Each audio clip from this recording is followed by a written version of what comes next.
Okay, if you have time for just one or two more questions, Chris, how do you train all these blocking moves in practice when you're planning practice? How do you incorporate blocking, footwork, and do you dedicate a certain portion of practice every day to footwork and blocking Yeah, our middles do specifically? this. Our middles do all the moves every day. That's part of their warm up. Our pin blockers, same thing. They'll do a similar pattern.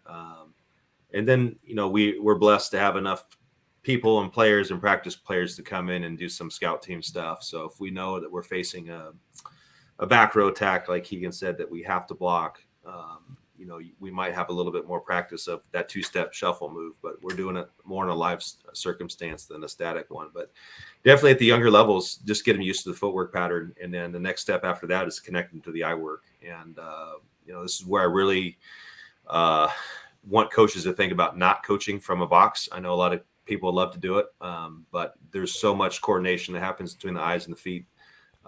It feels good to get up there and stuff a coach that's hitting right at your hands on a box, but that's not how our game is played. So I could point you a lot of books that would help you understand that as well. So as well as GMS clinics. But again, I understand that sometimes we're going to have constraints and a lot of coaches out there are going to have restraints. So the basic footwork pattern, super important to me.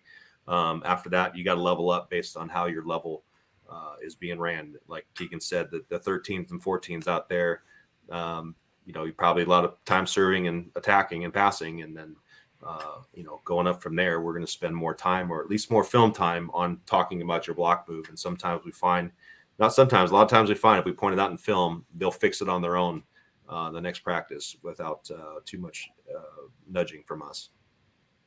And Keegan, we talked about it earlier, but when we're playing 6-on-6, there's no reason not to be coaching blocking because it's one of those 5 important skills. Yeah, I don't like yeah. to serve without passers. I don't like to attack without blockers. It's Yep. like this feels like wasted learning opportunities. Yeah, perfect.